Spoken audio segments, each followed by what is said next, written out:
Where you place your smoke alarms in your home is an important part of protecting your family. Smoke alarms must be located between each bedroom area and the rest of the house.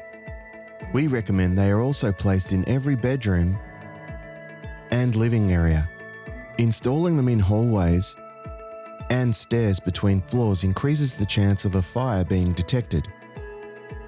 Smoke alarms should be located in the center of the ceiling or at least 30 centimeters from the wall.